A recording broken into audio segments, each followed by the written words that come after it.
Au commencement était la parole, et la parole était avec Dieu, et la parole était Dieu.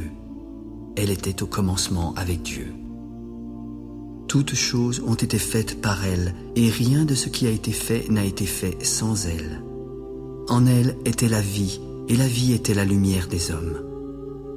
La lumière luit dans les ténèbres, et les ténèbres ne l'ont point reçue. Il y eut un homme envoyé de Dieu. Son nom était Jean. Il vint pour servir de témoin et pour rendre témoignage à la lumière, afin que tous crussent par lui. Il n'était pas la lumière, mais il parut pour rendre témoignage à la lumière. Cette lumière était la véritable lumière qui, en venant dans le monde, éclaire tout homme. Elle était dans le monde. Le monde a été fait par elle, et le monde ne l'a point connue. Elle est venue chez les siens, et les siens ne l'ont point reçue.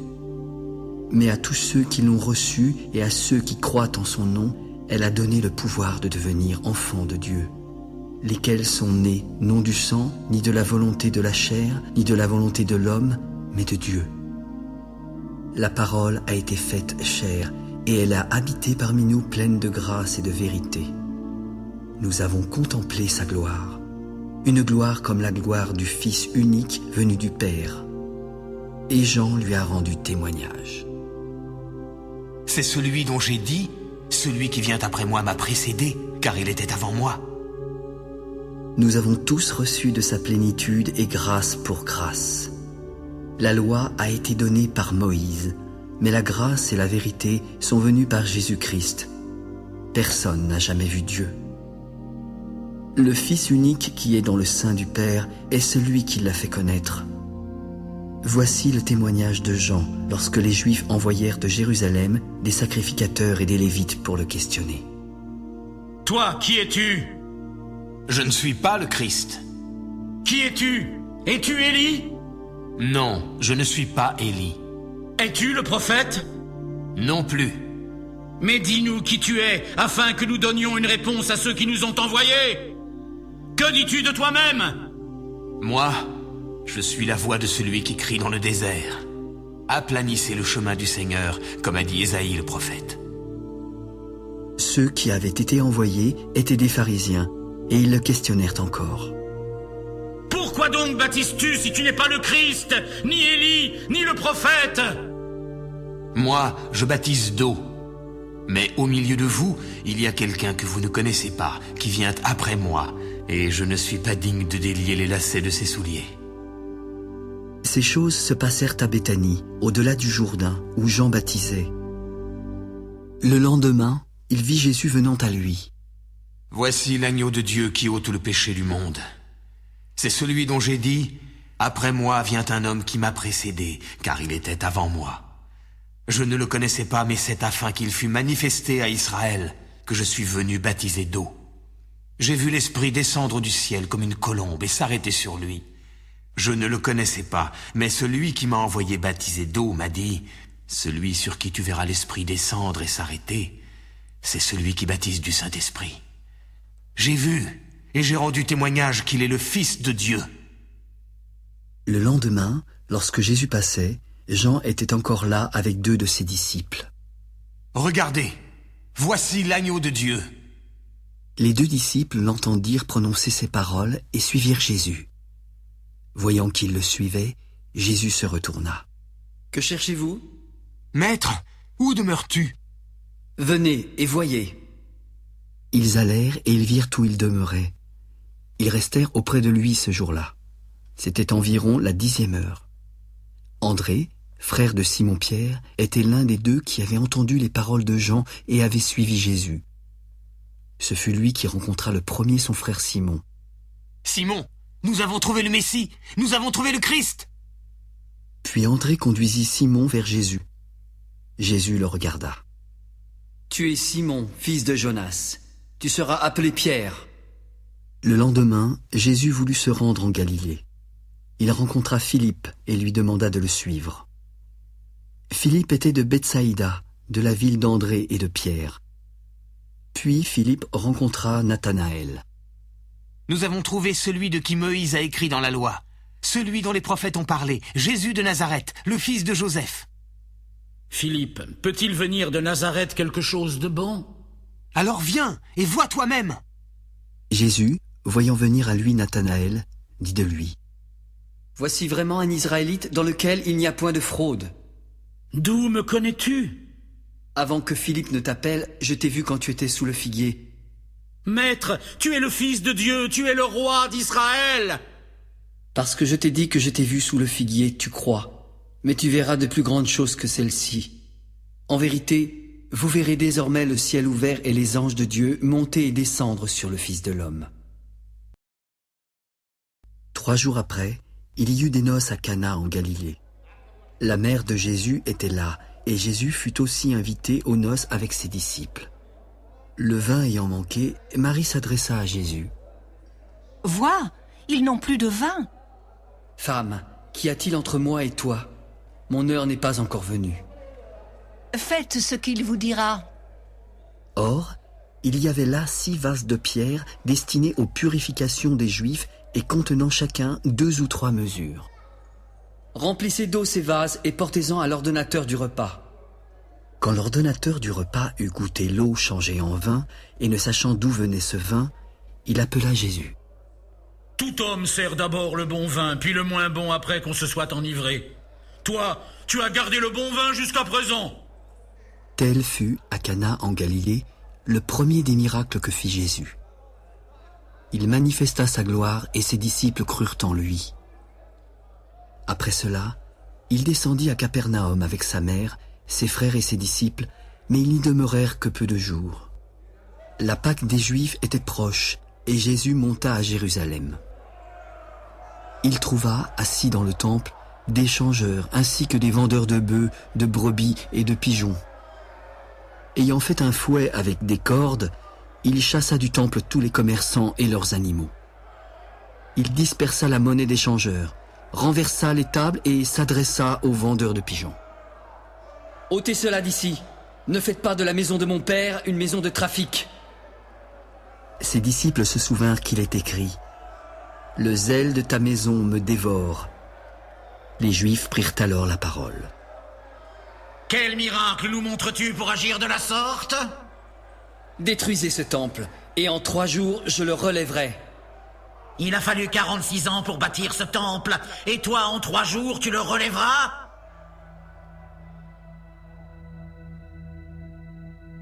Mais il parlait du temple de son corps.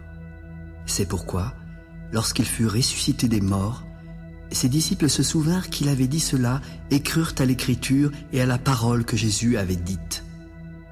Pendant que Jésus était à Jérusalem, à la fête de Pâques, plusieurs crurent en son nom, voyant les miracles qu'il faisait. Mais Jésus ne se fiait point à eux, parce qu'il les connaissait tous et parce qu'il n'avait pas besoin qu'on lui rendît témoignage d'aucun homme, car il savait lui-même ce qui était dans l'homme. Il y eut un homme d'entre les pharisiens nommé Nicodème, un chef des Juifs, qui vint de nuit auprès de Jésus. « Maître, nous savons que tu es un docteur venu de Dieu, car personne ne peut faire les miracles que tu fais si Dieu n'est pas avec lui. » En vérité, je te le dis, si un homme ne naît de nouveau, il ne peut voir le royaume de Dieu. Comment un homme peut-il naître quand il est vieux? Peut-il de nouveau rentrer dans le sein de sa mère et renaître? En vérité, je te le dis, si un homme ne naît d'eau et d'esprit, il ne peut entrer dans le royaume de Dieu. Ce qui est né de la chair est chair, et ce qui est né de l'esprit est esprit.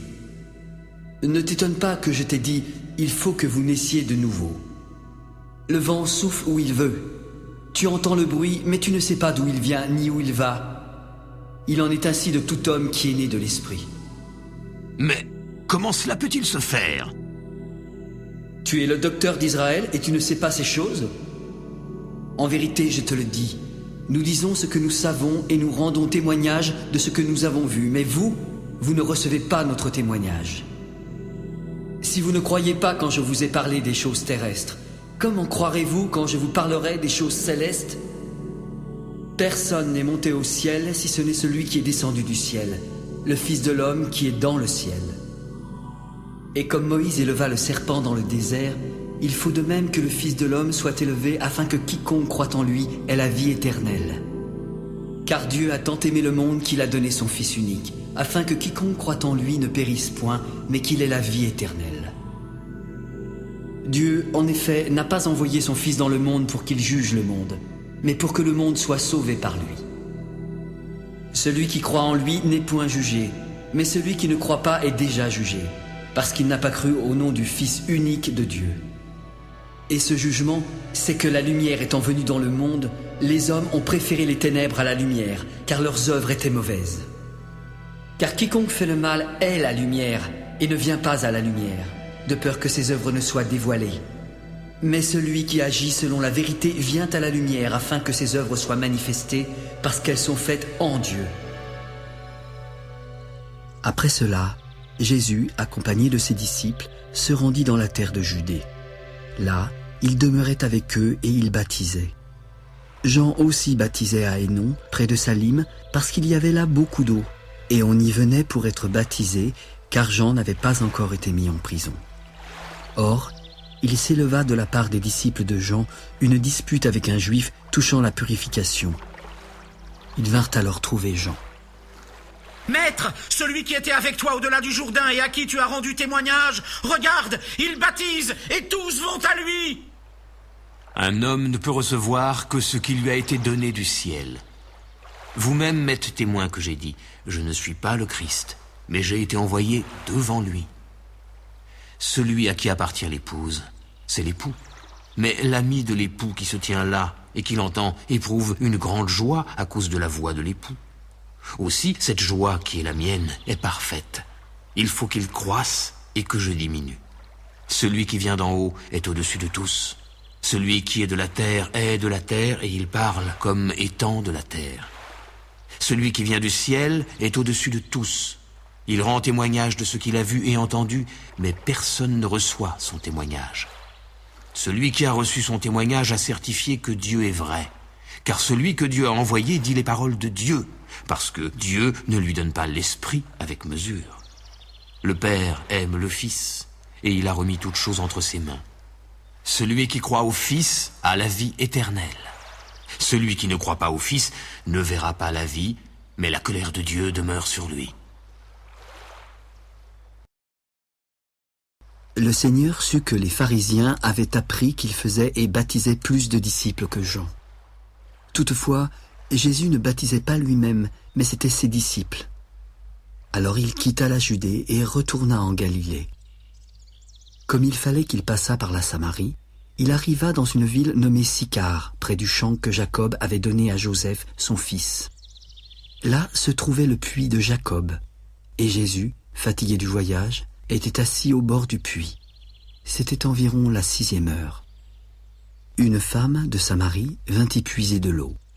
Ses disciples étant allés en ville pour acheter des vivres, Jésus s'adressa à elle. « Donne-moi à boire. » « Comment toi, qui es juif, me demandes-tu à boire, à moi qui suis une femme samaritaine ?» Si tu connaissais le don de Dieu et qui est celui qui te dit « Donne-moi à boire », tu lui aurais toi-même demandé à boire et il t'aurait donné de l'eau vive. Seigneur, tu n'as rien pour puiser et le puits est profond. D'où aurais-tu donc cette eau vive? Es-tu plus grand que notre père Jacob, qui nous a donné ce puits et qui en a bu lui-même, ainsi que ses fils et ses troupeaux? Quiconque boit de cette eau aura encore soif, mais celui qui boira de l'eau que je lui donnerai n'aura jamais soif. Car l'eau que je lui donnerai deviendra en lui une source qui jaillira jusque dans la vie éternelle. Seigneur, donne-moi cette eau afin que je n'ai plus soif et que je ne vienne plus puiser ici. Va, appelle ton mari et viens ici. Je n'ai point de mari. Tu as eu raison de dire « je n'ai point de mari », car tu as eu 5 maris, et celui que tu as maintenant n'est pas ton mari. En cela, tu as dit vrai. Seigneur, je vois que tu es prophète. Nos pères ont adoré sur cette montagne, et vous dites, vous, que le lieu où il faut adorer est à Jérusalem? Femme, crois-moi, l'heure vient où ce ne sera ni sur cette montagne, ni à Jérusalem que vous adorerez le Père. Vous adorez ce que vous ne connaissez pas. Nous adorons ce que nous connaissons, car le salut vient des Juifs. Mais l'heure vient, et elle est déjà venue, où les vrais adorateurs adoreront le Père en esprit et en vérité, car ce sont là les adorateurs que le Père demande. Dieu est esprit, et il faut que ceux qui l'adorent en esprit et en vérité. Je sais que le Messie, celui qu'on appelle Christ, doit venir, et quand il sera venu, il nous annoncera toutes choses. Je le suis, moi qui te parle. Là-dessus arrivèrent ses disciples qui furent étonnés de ce qu'il parlait avec une femme. Toutefois, aucun ne lui dit « Que demandes-tu » ou « De quoi parles-tu avec elle ?» Alors la femme, ayant laissé sa cruche, courut dans la ville. « Venez voir, un homme qui m'a dit tout ce que j'ai fait. Ne serait-ce point le Christ ?» Ils sortirent de la ville et vinrent vers lui. Pendant ce temps, les disciples le pressaient de manger. « Maître, mange !»« J'ai à manger une nourriture que vous ne connaissez pas. » Les disciples se disaient donc les uns aux autres, « Quelqu'un lui aurait-il déjà apporté à manger ?» Ma nourriture est de faire la volonté de celui qui m'a envoyé et d'accomplir son œuvre. Ne dites-vous pas qu'il y a encore 4 mois jusqu'à la moisson? Voici, je vous le dis, levez les yeux et regardez les champs qui déjà blanchissent pour la moisson. Celui qui moissonne reçoit un salaire et amasse des fruits pour la vie éternelle, afin que celui qui sème et celui qui moissonne se réjouissent ensemble. Car en ceci, ce qu'on dit est vrai. Autre est celui qui sème et autre celui qui moissonne. Je vous ai envoyé moissonner ce que vous n'avez pas travaillé. D'autres ont travaillé et vous êtes entrés dans leur travail. Plusieurs Samaritains de cette ville crurent en Jésus à cause de cette déclaration formelle de la femme. « Il m'a dit tout ce que j'ai fait. » Aussi, quand les Samaritains vinrent le trouver, ils le prièrent de rester auprès d'eux. Il y resta 2 jours. Un beaucoup plus grand nombre crurent à cause de sa parole. Il disait à la femme, « Ce n'est plus à cause de ce que tu as dit que nous croyons, car nous l'avons entendu nous-mêmes, et nous savons qu'il est vraiment le Sauveur du monde. » Après ces 2 jours, Jésus partit de là pour se rendre en Galilée, car il avait déclaré lui-même qu'un prophète n'est pas honoré dans sa propre patrie. Lorsqu'il y arriva, il fut bien reçu des Galiléens qui étaient également allés à la fête, car ils avaient vu tout ce qu'il avait fait à Jérusalem. Il retourna donc à Cana, en Galilée, où il avait changé l'eau en vin. Il y avait à Capernaum un officier du roi dont le fils était malade. Ayant appris que Jésus était venu de Judée en Galilée, il alla vers lui, le pria de descendre et de guérir son fils qui était près de mourir. Si vous ne voyez des miracles et des prodiges, vous ne croyez point. L'officier du roi lui dit, « Seigneur, descends avant que mon enfant meure. » Va, ton fils vit. Cet homme s'en alla et crut à la parole que Jésus lui avait dite. Déjà, comme il descendait, ses serviteurs vinrent à sa rencontre. « Ton enfant, il vit. » « À quelle heure s'est-il trouvé mieux ?»« Hier, à la 7e heure, la fièvre l'a quitté. » Le père reconnut que c'était à cette heure-là que Jésus lui avait dit « Ton fils vit ». Et il crut, lui et toute sa maison. Jésus fit encore ce second miracle lorsqu'il fut venu de Judée en Galilée. Il y eut ensuite une fête des Juifs et Jésus monta à Jérusalem. Or, à Jérusalem, près de la porte des brebis, il y a une piscine à 5 portiques qui s'appelle en hébreu Bethesda. Sous ces portiques, des malades, des aveugles, des boiteux et des paralytiques étaient couchés en grand nombre. Ils attendaient le mouvement de l'eau, car un ange descendait de temps en temps dans la piscine en agitant l'eau. Et celui qui y descendait le premier était guéri, quelle que fût sa maladie. Couché là, se trouvait un homme malade depuis 38 ans. Sachant qu'il était malade depuis longtemps, Jésus l'interrogea. « Veux-tu être guéri ?»« Seigneur, je n'ai personne pour me jeter dans la piscine quand l'eau est agitée. Et pendant que j'y vais, un autre descend avant moi. »« Lève-toi, prends ton lit et marche. » Aussitôt, cet homme fut guéri. Il prit son lit et marcha. Comme c'était un jour de sabbat, les Juifs s'adressèrent à lui. « C'est le sabbat, il ne t'est pas permis d'emporter ton lit !» Mais celui qui m'a guéri m'a dit, prends ton lit et marche. Qui est l'homme qui t'a dit prends ton lit et marche? Celui qui avait été guéri ne savait pas qui c'était, car Jésus avait disparu de la foule qui était en ce lieu. Plus tard, Jésus le trouva dans le temple. « Voici, tu as été guéri. Ne pêche plus de peur qu'il ne t'arrive quelque chose de pire. » Cet homme s'en alla en annonçant aux Juifs que c'était Jésus qui l'avait guéri. Et comme il faisait ces choses le jour du sabbat, les Juifs poursuivaient Jésus. « Mon Père agit jusqu'à présent. Moi aussi j'agis. » À cause de cela, les Juifs cherchaient plus encore à le faire mourir. Non seulement parce qu'il violait le sabbat, mais parce qu'il appelait Dieu son propre Père, se faisant lui-même égal à Dieu. En vérité, je vous le dis, le Fils ne peut rien faire de lui-même. Il ne fait que ce qu'il voit faire au Père. Et tout ce que le Père fait, le Fils aussi le fait pareillement. Car le Père aime le Fils et lui montre tout ce qu'il fait. Et il lui montrera des œuvres plus grandes que celles-ci, afin que vous soyez dans l'étonnement. Car comme le Père ressuscite les morts et donne la vie, le Fils donne la vie à qui il veut. Le Père ne juge personne, mais il a remis tout jugement au Fils, afin que tous honorent le Fils comme ils honorent le Père. Celui qui n'honore pas le Fils n'honore pas le Père qui l'a envoyé. En vérité, je vous le dis, celui qui écoute ma parole et qui croit à celui qui m'a envoyé a la vie éternelle et ne vient point en jugement, car il est passé de la mort à la vie. En vérité, je vous le dis, l'heure vient, et elle est déjà venue, où les morts entendront la voix du Fils de Dieu. Et ceux qui l'auront entendu vivront, car comme le Père a la vie en lui-même, il a donné au Fils d'avoir la vie en lui-même. Il lui a donné le pouvoir de juger, parce qu'il est Fils de l'homme. Ne vous étonnez pas de cela, car l'heure vient où tous ceux qui sont dans les sépulcres entendront sa voix et en sortiront. Ceux qui auront fait le bien ressusciteront pour la vie, mais ceux qui auront fait le mal ressusciteront pour le jugement. Je ne puis rien faire de moi-même. Selon ce que j'entends, je juge. Et mon jugement est juste, parce que je ne cherche pas ma volonté, mais la volonté de celui qui m'a envoyé. Si c'est moi qui rends témoignage de moi-même, mon témoignage n'est pas vrai. Il y en a un autre qui rend témoignage de moi, et je sais que le témoignage qu'il rend de moi est vrai.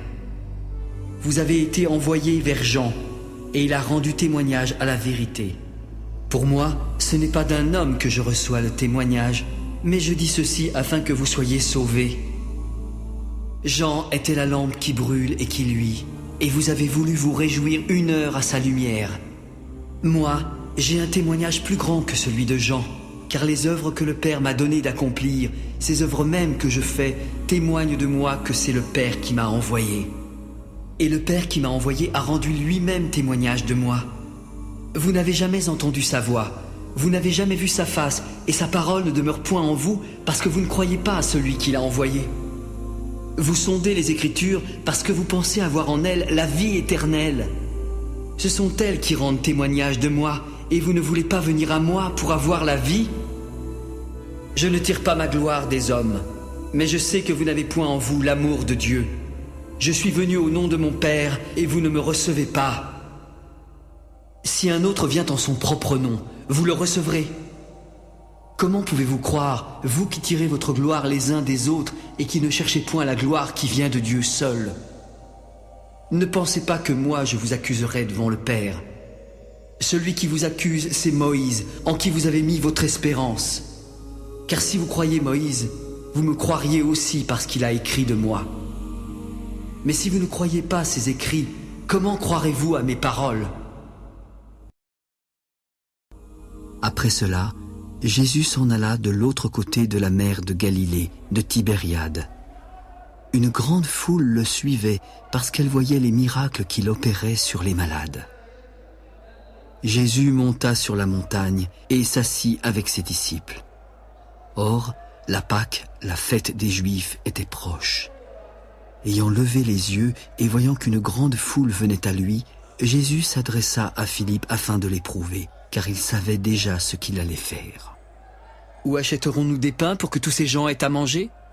Les pains qu'on aurait pour 200 deniers ne suffiraient pas pour que chacun en reçût un peu. Un de ses disciples, André, frère de Simon-Pierre, répondit à Jésus. Il y a ici un jeune garçon qui a 5 pains d'orge et 2 poissons, mais qu'est-ce que cela a pour tant de gens? Faites-les asseoir. Il y avait en ce lieu beaucoup d'herbes. Ils s'assirent donc au nombre d'environ 5000 hommes. Jésus prit les pains, rendit grâce et les distribua à ceux qui étaient assis. Il leur donna de même des poissons, autant qu'ils en voulurent. Lorsqu'ils furent rassasiés, il parla à ses disciples. Ramassez les morceaux qui restent afin que rien ne se perde. Après que tous eurent mangé, ils ramassèrent et remplirent 12 paniers avec les morceaux qui restèrent des 5 pains d'orge. Ces gens, ayant vu le miracle que Jésus avait fait, disaient « Celui-ci est vraiment le prophète qui doit venir dans le monde. » Jésus, sachant qu'ils allaient venir l'enlever pour le faire roi, se retira seul de nouveau sur la montagne. Quand le soir fut venu, ses disciples descendirent au bord de la mer. Étant montés dans une barque, ils traversaient la mer pour se rendre à Capernaum.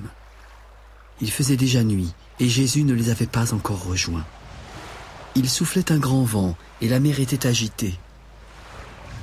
Après avoir ramé environ 25 ou 30 stades, ils virent avec crainte Jésus marchant sur la mer et s'approchant de la barque. « C'est moi, n'ayez pas peur !» Ils voulurent le prendre dans la barque, mais aussitôt la barque aborda au lieu où ils allaient.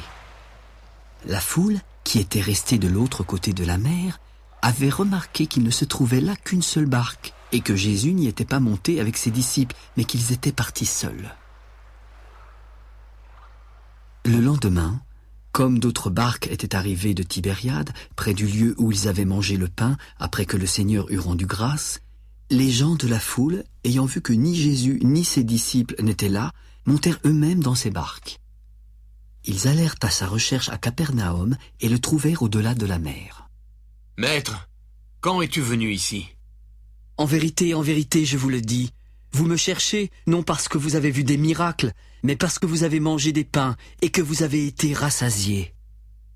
Travaillez non pour la nourriture qui périt, mais pour celle qui subsiste pour la vie éternelle et que le Fils de l'homme vous donnera. Car c'est lui que le Père, que Dieu a marqué de son sceau. Que devons-nous faire pour faire les œuvres de Dieu? L'œuvre de Dieu, c'est que vous croyez en celui qui l'a envoyé. Quel miracle fais-tu donc afin que nous le voyions et que nous croyions en toi? Que fais-tu? Nos pères ont mangé la manne dans le désert, selon ce qui est écrit. Il leur donna le pain du ciel à manger. En vérité, je vous le dis, Moïse ne vous a pas donné le pain du ciel, mais mon Père vous donne le vrai pain du ciel. Car le pain de Dieu, c'est celui qui descend du ciel et qui donne la vie au monde. Seigneur, donne-nous toujours de ce pain. Je suis le pain de vie. Celui qui vient à moi n'aura jamais faim, et celui qui croit en moi n'aura jamais soif. Mais je vous l'ai dit, vous m'avez vu et vous ne croyez pas. Tous ceux que le Père me donne viendront à moi, et je ne mettrai pas dehors celui qui vient à moi. Car je suis descendu du ciel pour faire non ma volonté, mais la volonté de celui qui m'a envoyé. Or, la volonté de celui qui m'a envoyé, c'est que je ne perde rien de tout ce qu'il m'a donné, mais que je le ressuscite au dernier jour. La volonté de mon Père, c'est que quiconque voit le Fils et croit en lui ait la vie éternelle. Et je le ressusciterai au dernier jour. Les Juifs murmuraient à son sujet parce qu'il avait dit « Je suis le pain qui est descendu du ciel ». Et ils disaient « N'est-ce pas là Jésus, le fils de Joseph, celui dont nous connaissons le Père et la Mère? Comment donc peut-il dire « Je suis descendu du ciel » ? Ne murmurez pas entre vous. Nul ne peut venir à moi si le Père qui m'a envoyé ne l'attire. Et je le ressusciterai au dernier jour. Il est écrit dans les prophètes, « Ils seront tous enseignés de Dieu. » Ainsi, quiconque a entendu le Père et a reçu son enseignement vient à moi. Nul n'a vu le Père si ce n'est celui qui vient de Dieu. Celui-là a vu le Père. En vérité, je vous le dis, celui qui croit en moi a la vie éternelle. je suis le pain de vie. Vos pères ont mangé la manne dans le désert et ils sont morts. Mais voici, c'est ici le pain qui descend du ciel, afin que celui qui en mange ne meure point. Je suis le pain vivant qui est descendu du ciel. Si quelqu'un mange de ce pain, il vivra éternellement. Et le pain que je donnerai, c'est ma chair que je donnerai pour la vie du monde. » Là-dessus, les Juifs disputaient entre eux, disant « Mais comment peut-il nous donner sa chair à manger ?» En vérité, je vous le dis, si vous ne mangez la chair du Fils de l'homme, et si vous ne buvez son sang, vous n'avez point la vie en vous-même. Celui qui mange ma chair et qui boit mon sang a la vie éternelle, et je le ressusciterai au dernier jour. Car ma chair est vraiment une nourriture, et mon sang est vraiment un breuvage. Celui qui mange ma chair et boit mon sang demeure en moi, et je demeure en lui. Comme le Père qui est vivant m'a envoyé, je vis par le Père. Ainsi, celui qui me mange vivra par moi. C'est ici le pain qui est descendu du ciel. Il n'en est pas comme vos pères qui ont mangé la manne et qui sont morts. Celui qui mange de ce pain vivra éternellement. » Jésus dit ces choses dans la synagogue en enseignant à Capernaum. Plusieurs de ses disciples, après l'avoir entendu, se dirent « Cette parole est dure, qui peut l'écouter ?» Mais Jésus savait en lui-même que ses disciples murmuraient à ce sujet. « Cela vous scandalise-t-il? Et si vous voyez le Fils de l'homme monter où il était auparavant? C'est l'Esprit qui vivifie, la chair ne sert à rien. Les paroles que je vous ai dites sont esprit et vie. Mais il en est encore parmi vous qui ne croient point. » Car Jésus savait dès le commencement qui étaient ceux qui ne croyaient point et qui était celui qui le livrerait. « C'est pourquoi je vous ai dit que nul ne peut venir à moi si cela ne lui a été donné par le Père. » Dès ce moment, plusieurs de ses disciples se retirèrent et n'allèrent plus avec lui. Jésus s'adressa ensuite aux 12. « Et vous, ne voulez-vous pas partir ?» Simon-Pierre lui répondit. « Seigneur, à qui irions-nous? Tu as les paroles de la vie éternelle. Nous avons cru et nous avons connu que tu es le Christ, le Saint de Dieu. » « N'est-ce pas moi qui vous ai choisi, vous, les 12? Mais l'un de vous est un démon. » Il parlait de Judas Iscariote, fils de Simon, car c'était lui qui devait le livrer, lui, l'un des 12. Après cela, Jésus parcourait la Galilée. Il ne voulait pas séjourner en Judée, car les Juifs cherchaient à le faire mourir. Or, la fête des Juifs, la fête des tabernacles était proche. Alors ses frères, qui ne croyaient pas non plus en lui adressèrent la parole. « Pars d'ici, et va en Judée afin que tes disciples voient aussi les œuvres que tu fais. Personne n'agit en secret lorsqu'il désire paraître. Si tu fais ces choses, montre-toi toi-même au monde. » « Mon temps n'est pas encore venu, mais votre temps est toujours prêt. Le monde ne peut vous haïr. Moi, il me hait parce que je rends de lui le témoignage que ses œuvres sont mauvaises. Montez, vous, à cette fête. Pour moi, je n'y monte point parce que mon temps n'est pas encore accompli. » Après leur avoir dit cela, il resta en Galilée.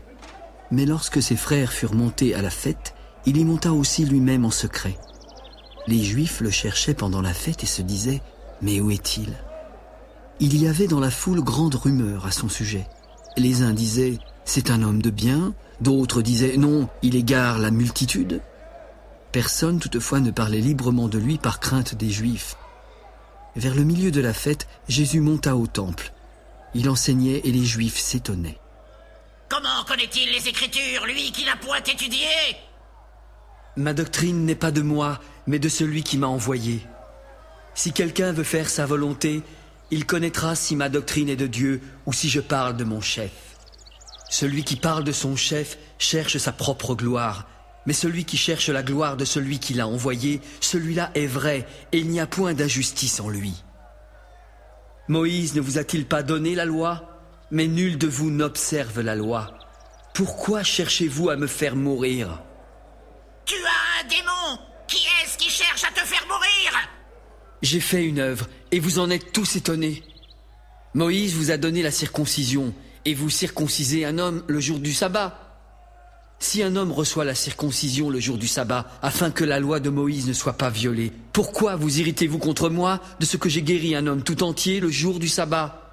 Ne jugez pas selon l'apparence, mais jugez selon la justice. Parmi la foule, quelques habitants de Jérusalem remarquèrent Jésus. N'est-ce pas là celui qu'il cherche à faire mourir? Il parle librement et ils ne lui disent rien. Est-ce que vraiment les chefs auraient reconnu qu'il est le Christ? Cependant, celui-ci, nous savons d'où il est. Mais quand le Christ viendra, personne ne saura d'où il est. Et Jésus continua d'enseigner dans le temple. Vous me connaissez et vous savez d'où je suis. Je ne suis pas venu de moi-même, mais celui qui m'a envoyé est vrai, et vous ne le connaissez pas. Moi, je le connais car je viens de lui, et c'est lui qui m'a envoyé. Il cherchait donc à se saisir de Jésus, mais personne ne put mettre la main sur lui, car son heure n'était pas encore venue, et plusieurs parmi la foule crurent en lui. Il se disait, le Christ, quand il viendra, fera-t-il plus de miracles que n'en a fait celui-ci?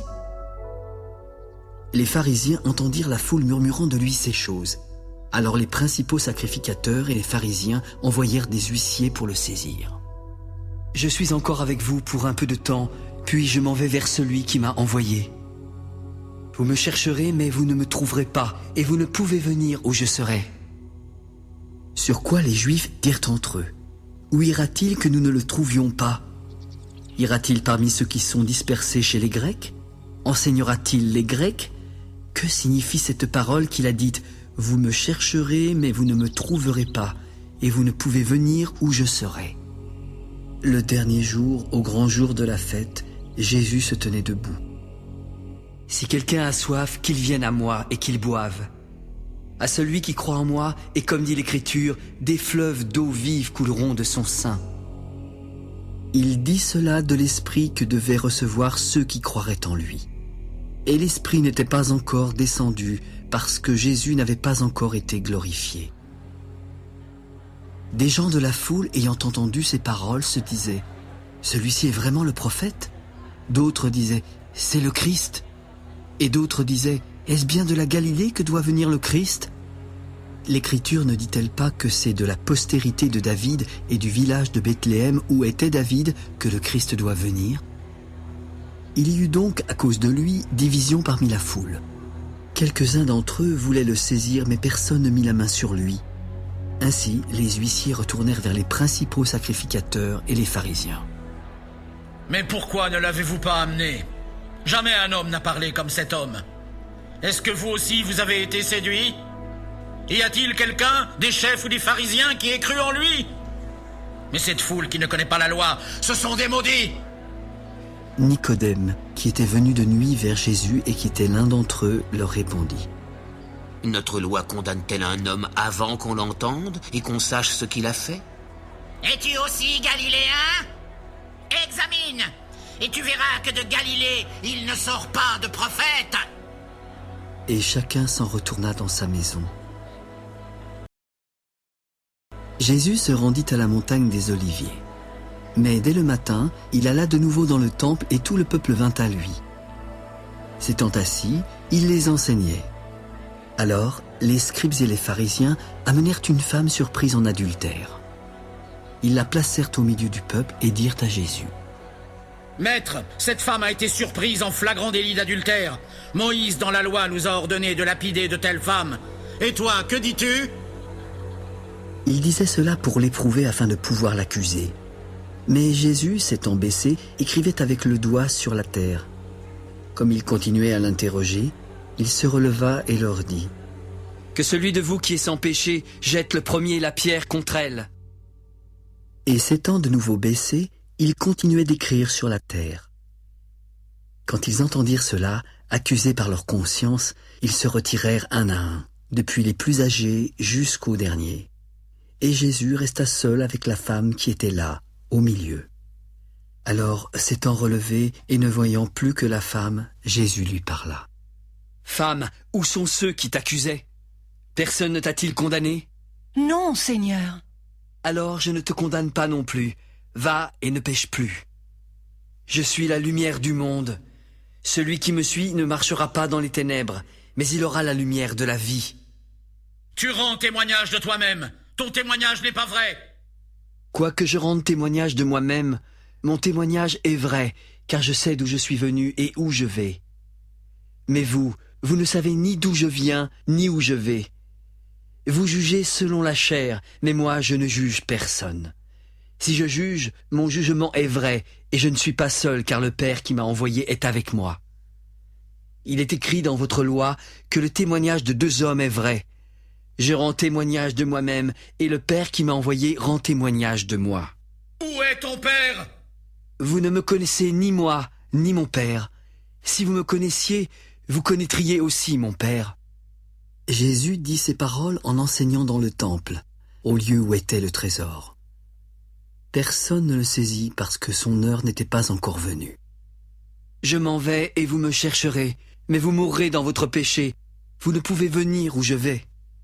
Sur quoi les Juifs se dirent, se tuera-t-il lui-même puisqu'il dit « Vous ne pouvez venir où je vais » Vous êtes d'en bas, moi je suis d'en haut.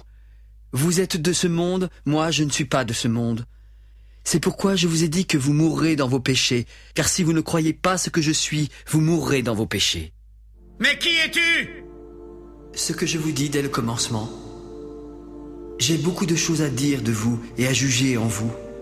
Mais celui qui m'a envoyé est vrai, et ce que j'ai entendu de lui, je le dis au monde.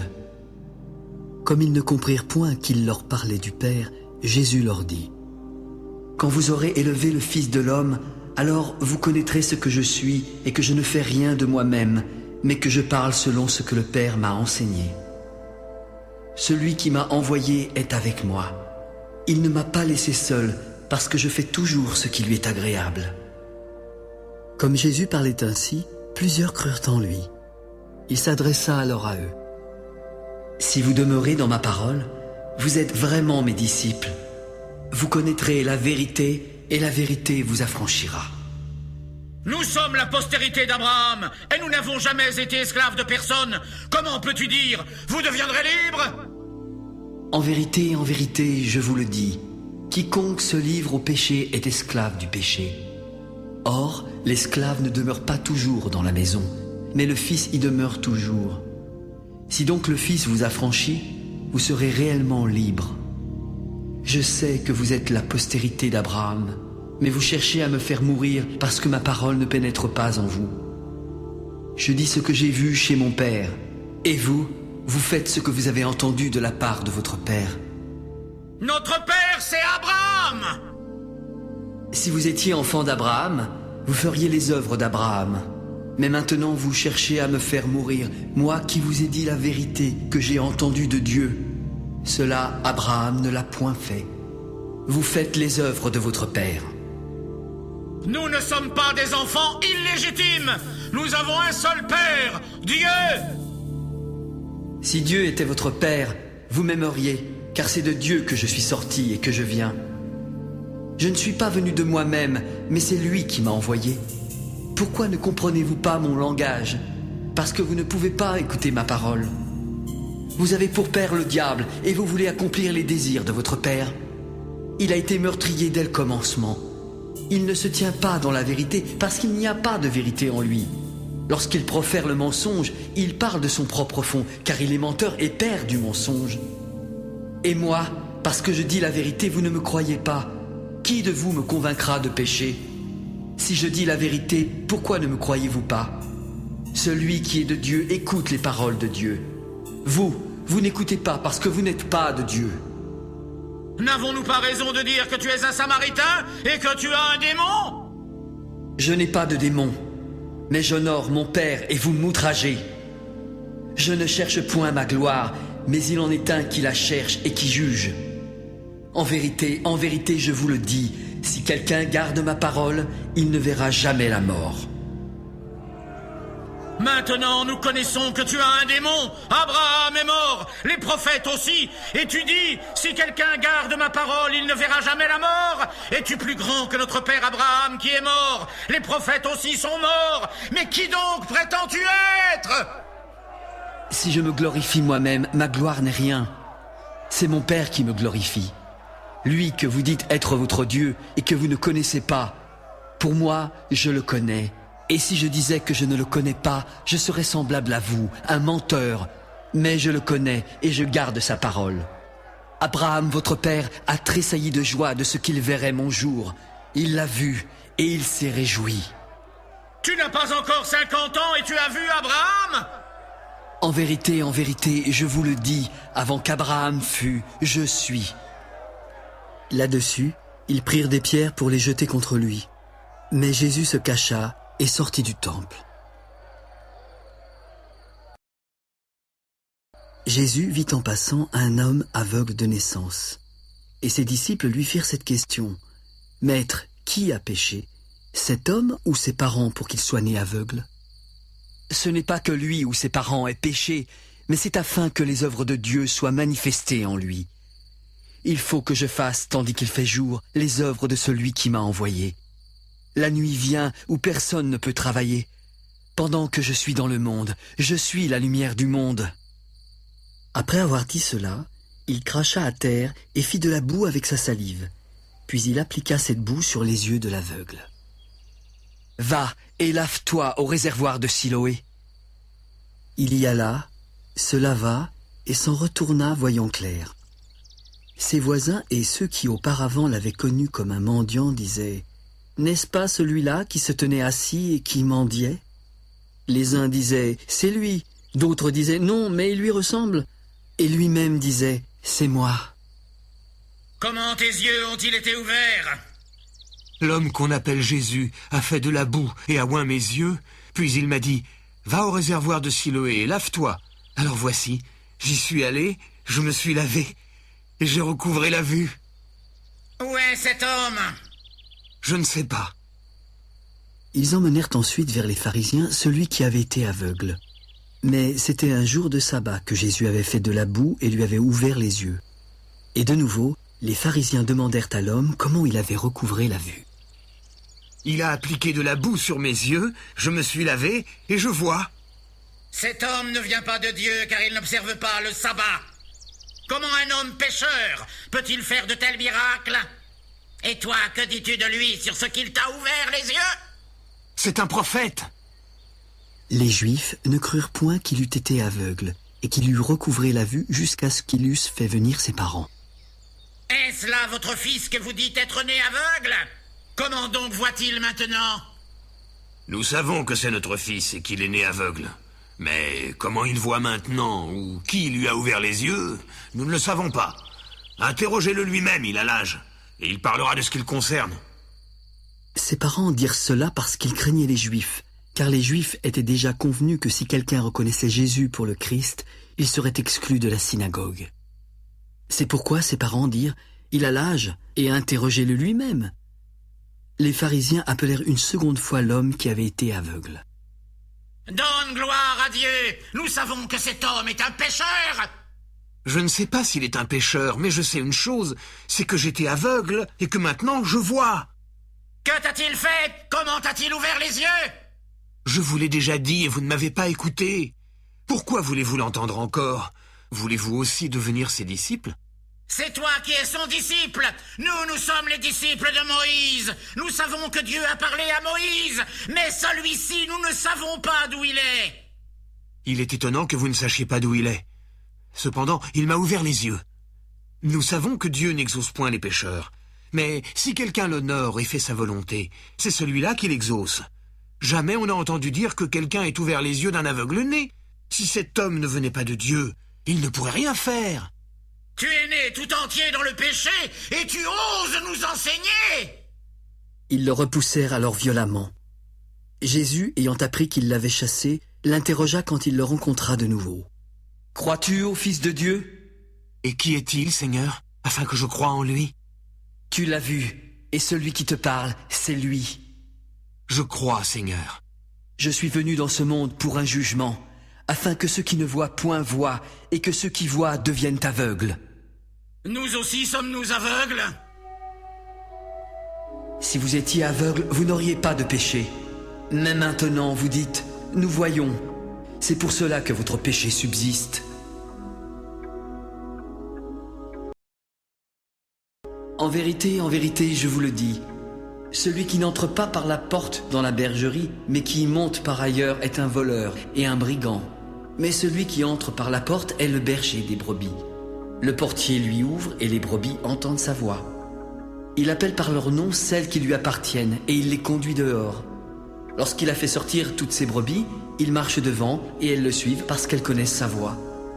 Elles ne suivront point un étranger, mais elles fuiront loin de lui parce qu'elles ne connaissent pas la voix des étrangers.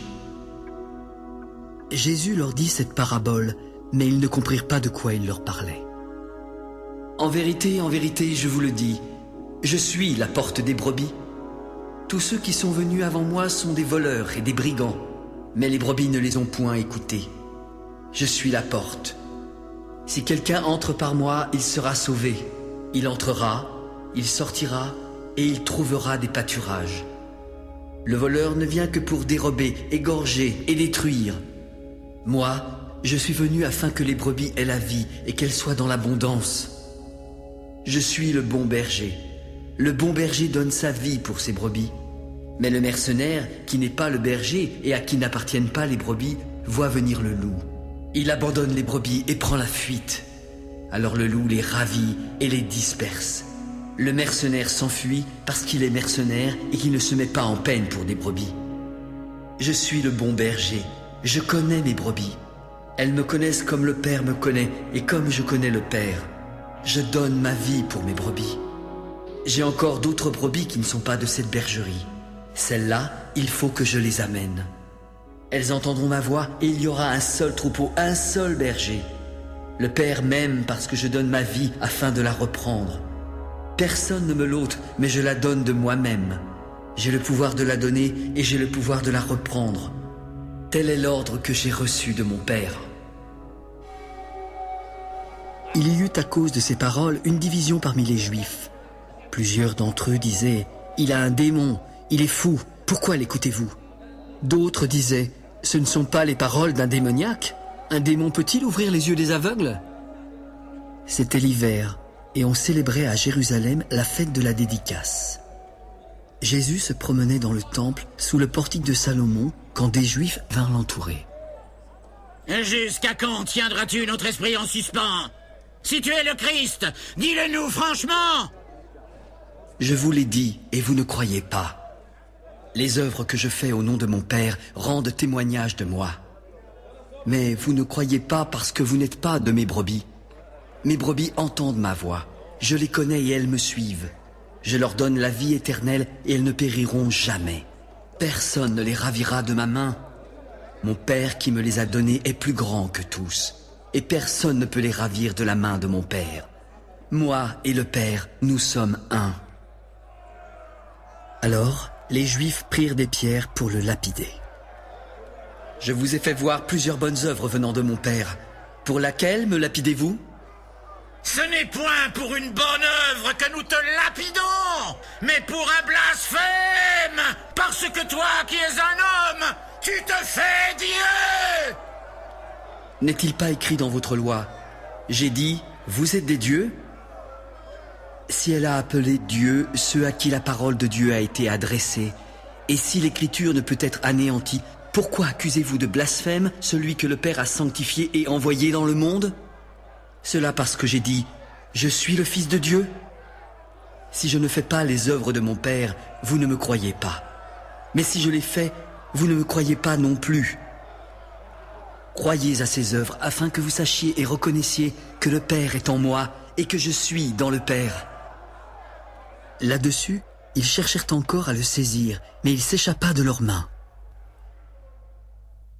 Jésus s'en alla au-delà du Jourdain, dans le lieu où Jean avait d'abord baptisé. Il y demeura quelque temps, et beaucoup de gens vinrent à lui. Ils disaient, Jean n'a fait aucun miracle, mais tout ce que Jean a dit de cet homme était vrai. Et en ce lieu, plusieurs crurent en lui.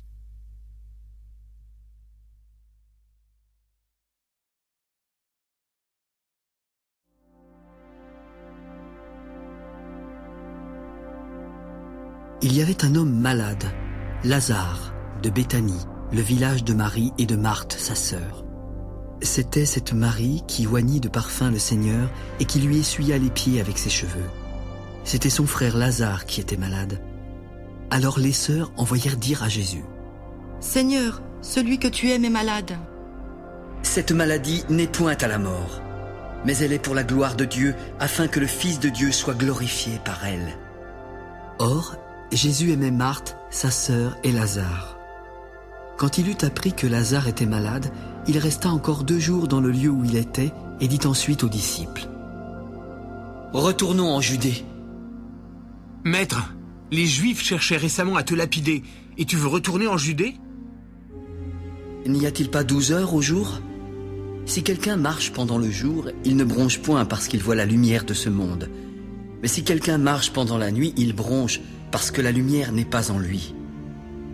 Lazare, notre ami, dort, mais je vais le réveiller. Seigneur, s'il dort, il sera guéri.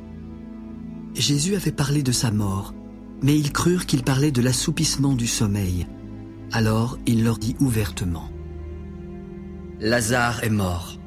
Mais à cause de vous, et afin que vous croyiez, je me réjouis de ce que je n'étais pas là. Allons vers lui. Sur quoi Thomas, appelé Didyme, s'adressa aux autres disciples: Allons aussi, afin de mourir avec lui. Jésus, étant arrivé, trouva Lazare qui était déjà dans le sépulcre depuis 4 jours. Et comme Béthanie était près de Jérusalem, à 15 stades environ, beaucoup de Juifs étaient venus vers Marthe et Marie pour les consoler de la mort de leur frère. Lorsque Marthe apprit que Jésus arrivait, elle alla au-devant de lui, tandis que Marie se tenait assise à la maison. Puis Marthe dit à Jésus: Seigneur, si tu avais été là, mon frère ne serait pas mort. Mais maintenant même, je sais que tout ce que tu demanderas à Dieu, Dieu te l'accordera. Ton frère ressuscitera. Je sais qu'il ressuscitera à la résurrection, au dernier jour. Je suis la résurrection et la vie. Celui qui croit en moi vivra quand même il serait mort, et quiconque vit et croit en moi ne mourra jamais. Crois-tu cela? Oui, Seigneur. Je crois que tu es le Christ, le Fils de Dieu, qui devait venir dans le monde. Ayant ainsi parlé, elle s'en alla. Puis elle appela secrètement Marie, sa sœur. Marie, le Maître est ici et il te demande. Dès que Marie eut entendu, elle se leva promptement et alla vers lui, car Jésus n'était pas encore entré dans le village, mais il était encore dans le lieu où Marthe l'avait rencontré. Les Juifs qui étaient avec Marie dans la maison et qui la consolaient, l'ayant vue se lever promptement et sortir, la suivirent en se disant: Elle va certainement au sépulcre pour y pleurer. Lorsque Marie fut arrivée là où était Jésus et qu'elle le vit, elle tomba à ses pieds. Seigneur, si tu avais été là, mon frère ne serait pas mort. Jésus, la voyant pleurer, elle et les Juifs qui étaient venus avec elle, frémit en son esprit et fut ému. Où l'avez-vous mis? Seigneur, lui répondirent-ils, viens et vois. Jésus pleura. Sur quoi les Juifs dirent: voyez comme il l'aimait. Et quelques-uns d'entre eux se dirent: lui qui a ouvert les yeux de l'aveugle, ne pouvait-il pas faire aussi que cet homme ne mourût point? Jésus, frémissant de nouveau en lui-même, se rendit au sépulcre. C'était une grotte, et une pierre était placée devant. Ôtez la pierre. Seigneur, il sent déjà, car il y a 4 jours qu'il est là. Ne t'ai-je pas dit que si tu crois, tu verras la gloire de Dieu? Ils ôtèrent la pierre, et Jésus leva les yeux au ciel. Père, je te rends grâce de ce que tu m'as exaucé. Pour moi, je savais que tu m'exauces toujours, mais j'ai parlé à cause de la foule qui m'entoure, afin qu'ils croient que c'est toi qui m'as envoyé. Lazare, sors! Et le mort sortit, les pieds et les mains liés de bandes et le visage enveloppé d'un linge.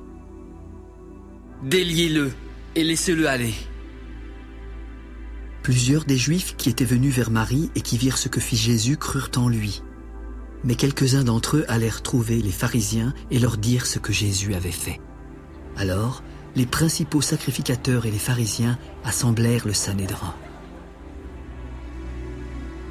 Qu'allons-nous faire? Car cet homme fait beaucoup de miracles. Si nous le laissons agir, tous croiront en lui et les Romains viendront détruire notre ville et notre nation.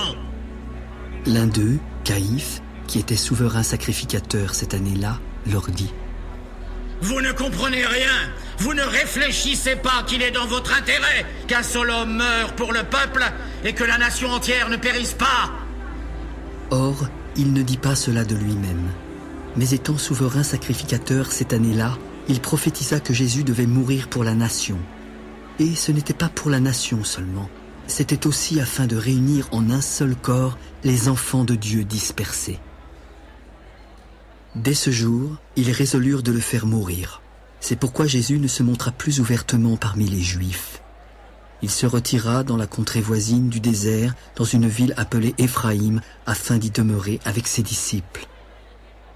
La Pâque des Juifs était proche, et beaucoup de gens du pays montèrent à Jérusalem avant la Pâque pour se purifier. Ils cherchaient Jésus et se disaient les uns aux autres dans le temple: Qu'en pensez-vous? Viendra-t-il à la fête? Or, les principaux sacrificateurs et les pharisiens avaient donné l'ordre que si quelqu'un savait où il était, il le déclarât afin qu'on se saisît de lui.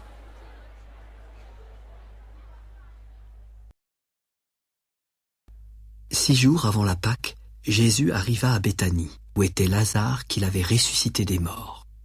On lui fit un souper. Marthe servait, et Lazare était un de ceux qui se trouvaient à table avec lui. Marie, ayant pris une livre d'un parfum de nard pur de grand prix, oignit les pieds de Jésus et lui essuya avec ses cheveux. Et la maison fut remplie de l'odeur du parfum. Un de ses disciples, Judas Iscariote, fils de Simon, celui qui devait le livrer, prit la parole. « Pourquoi n'a-t-on pas vendu ce parfum 300 deniers pour les donner aux pauvres ?» Il disait cela non car il se mit en peine des pauvres, mais parce qu'il était voleur et que, tenant la bourse, il prenait ce qu'on y mettait. « Laisse-la garder ce parfum pour le jour de ma sépulture. Vous avez toujours les pauvres avec vous, mais vous ne m'avez pas toujours. » Une grande multitude de Juifs apprirent que Jésus était à Béthanie. Ils y vinrent non pas seulement à cause de lui, mais aussi pour voir Lazare qu'il avait ressuscité des morts. Les principaux sacrificateurs délibérèrent de faire mourir aussi Lazare parce que beaucoup de Juifs se retiraient d'eux à cause de lui et croyaient en Jésus. Le lendemain, une foule nombreuse vint à la fête en ayant entendu dire que Jésus se rendait à Jérusalem. Beaucoup prirent des branches de palmier et allèrent au-devant de lui. « Hosanna! Béni soit celui qui vient au nom du Seigneur, le roi d'Israël !» Jésus trouva un ânon et s'assit dessus, selon ce qui est écrit.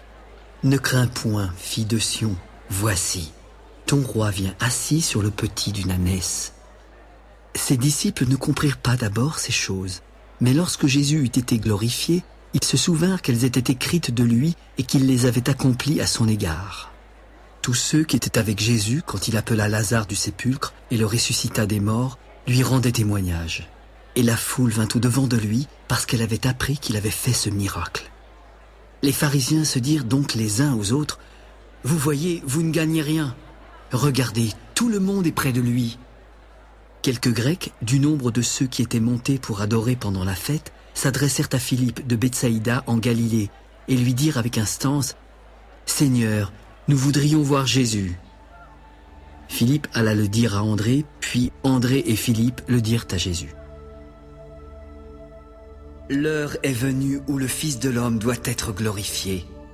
En vérité, je vous le dis, si le grain de blé qui est tombé en terre ne meurt, il reste seul. Mais s'il meurt, il porte beaucoup de fruits. Celui qui aime sa vie la perdra, et celui qui hait sa vie dans ce monde la conservera pour la vie éternelle. Si quelqu'un me sert, qu'il me suive, et là où je suis, là aussi sera mon serviteur. Si quelqu'un me sert, le Père l'honorera. Maintenant, mon âme est troublée. Et que dirai-je? Père, délivre-moi de cette heure. Mais c'est pour cela que je suis venu jusqu'à cette heure. Père, glorifie ton nom. Et voici, une voix vint du ciel. Je l'ai glorifié, et je le glorifierai encore. La foule qui était là et qui avait entendu disait que c'était un tonnerre. D'autres disaient, un ange lui a parlé. Ce n'est pas à cause de moi que cette voix s'est fait entendre, mais c'est à cause de vous. Maintenant a lieu le jugement de ce monde. Maintenant, le prince de ce monde sera jeté dehors. Et moi, quand j'aurai été élevé de la terre, j'attirerai tous les hommes à moi. » En parlant ainsi, il indiquait de quelle mort il devait mourir. Et la foule le questionna. « Nous avons appris par la loi que le Christ demeure éternellement. Comment donc peux-tu dire « Il faut que le Fils de l'homme soit élevé » ? Et qui est ce Fils de l'homme ? La lumière est encore pour un peu de temps au milieu de vous. Marchez pendant que vous avez la lumière, afin que les ténèbres ne vous surprennent pas. Celui qui marche dans les ténèbres ne sait pas où il va. Pendant que vous avez la lumière, croyez en la lumière, afin que vous soyez des enfants de lumière. » Jésus dit ces choses, puis s'en alla et se cacha loin d'eux. Malgré tant de miracles qu'il avait faits en leur présence, ils ne croyaient pas en lui, afin que s'accomplît la parole qu'Ésaïe, le prophète, a prononcée. « Seigneur, qui a cru à notre prédication ? Et à qui le bras du Seigneur a-t-il été révélé ?» Aussi ne pouvaient-ils croire, parce qu'Ésaïe a dit encore « Il a aveuglé leurs yeux, et il a endurci leur cœur de peur qu'ils ne voient des yeux, qu'ils ne comprennent du cœur, qu'ils ne se convertissent et que je ne les guérisse. » Ésaïe a dit ces choses lorsqu'il vit sa gloire et qu'il parla de lui. Cependant, même parmi les chefs, plusieurs crurent en lui.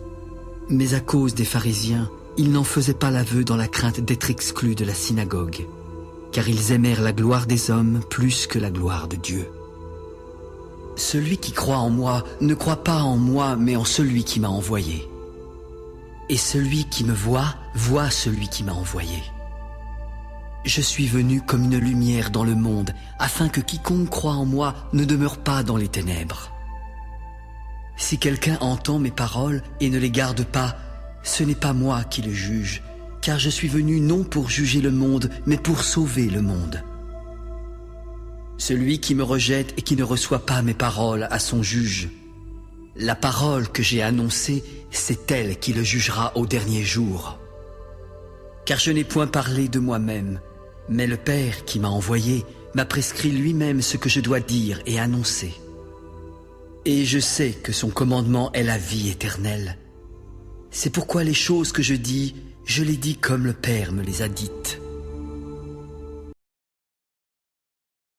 Avant la fête de Pâques, Jésus, sachant que son heure était venue de passer de ce monde au Père, et ayant aimé les siens qui étaient dans le monde, mit le comble à son amour pour eux.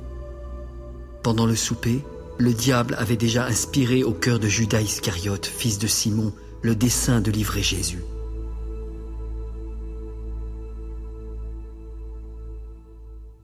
Jésus savait que le Père avait remis toutes choses entre ses mains, qu'il était venu de Dieu et qu'il s'en allait à Dieu. Alors il se leva de table, ôta ses vêtements et prit un linge dont il se ceignit. Il versa ensuite de l'eau dans un bassin, se mit à laver les pieds des disciples et à les essuyer avec le linge dont il était saint. « Toi, Seigneur, tu me laves les pieds ?»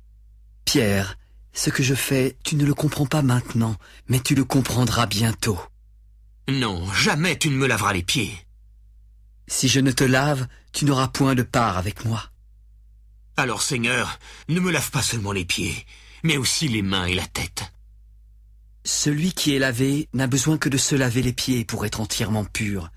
Certains d'entre vous sont purs, mais vous ne l'êtes pas tous. » Car il connaissait celui qui le livrait.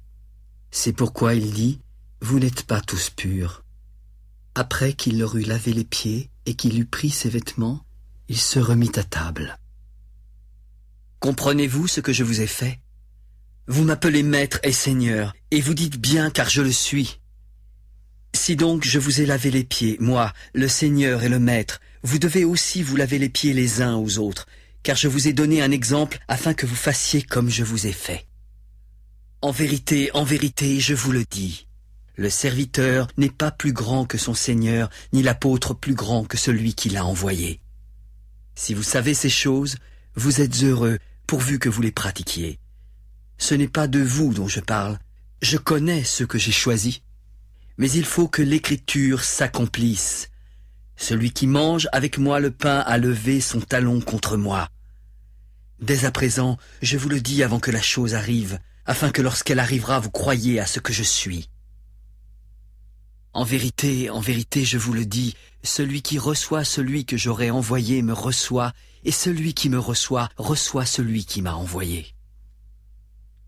En vérité, je vous le dis, l'un de vous me livrera. » Les disciples se regardaient les uns les autres, ne sachant de qui ils parlaient. Un des disciples, celui que Jésus aimait, était couché sur le sein de Jésus. Simon-Pierre lui fit signe de demander qui était celui dont parlait Jésus. Et ce disciple, s'étant penché sur la poitrine de Jésus, lui dit « Seigneur, qui est-ce » ? ?»« C'est celui à qui je donnerai le morceau trempé. » Et, ayant trempé le morceau, il le donna à Judas, fils de Simon Iscariote. Dès que le morceau fut donné, Satan entra dans Judas et Jésus lui dit « Ce que tu fais, fais-le promptement. » Mais aucun de ceux qui étaient à table ne comprit pourquoi il lui disait cela. Car quelques-uns pensaient que comme Judas avait la bourse, Jésus voulait lui dire « Achète ce dont nous avons besoin pour la fête », ou qu'il lui commandait de donner quelque chose aux pauvres. Il faisait nuit, et Judas, ayant pris le morceau, se hâta de sortir. Lorsque Judas fut sorti, Jésus s'adressa à ses disciples. « Maintenant, le Fils de l'homme a été glorifié, et Dieu a été glorifié en lui. Si Dieu a été glorifié en lui, Dieu aussi le glorifiera en lui-même, et il le glorifiera bientôt. Mes petits enfants, je suis pour peu de temps encore avec vous. Vous me chercherez, et comme j'ai dit aux Juifs, vous ne pouvez pas venir où je vais. Aussi, je vous le dis maintenant, je vous donne un commandement nouveau. Aimez-vous les uns les autres comme je vous ai aimés. Vous aussi aimez-vous les uns les autres, car si vous avez de l'amour les uns pour les autres, tous connaîtront que vous êtes mes disciples. » Simon-Pierre lui dit « Seigneur, où vas-tu » ? « Maintenant, tu ne peux pas me suivre où je vais, mais tu me suivras plus tard. » »« Seigneur, pourquoi ne puis-je pas te suivre maintenant ? Je donnerai ma vie pour toi. » »« Tu donneras ta vie pour moi ? En vérité, je te le dis, le coq ne chantera pas que tu ne m'aies renié 3 fois. »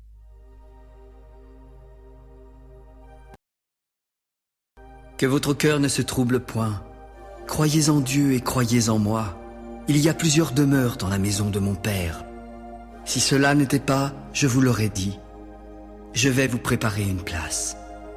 Lorsque je m'en serai allé et que je vous aurai préparé une place, je reviendrai pour vous prendre avec moi, afin que là où je suis, vous y soyez aussi. Vous savez où je vais, et vous en connaissez le chemin. » Thomas lui dit « Seigneur, nous ne savons où tu vas. Comment pouvons-nous en connaître le chemin ? » ?»« Je suis le chemin, la vérité et la vie. Nul ne vient au Père que par moi. Si vous me connaissiez, vous connaîtriez aussi mon Père.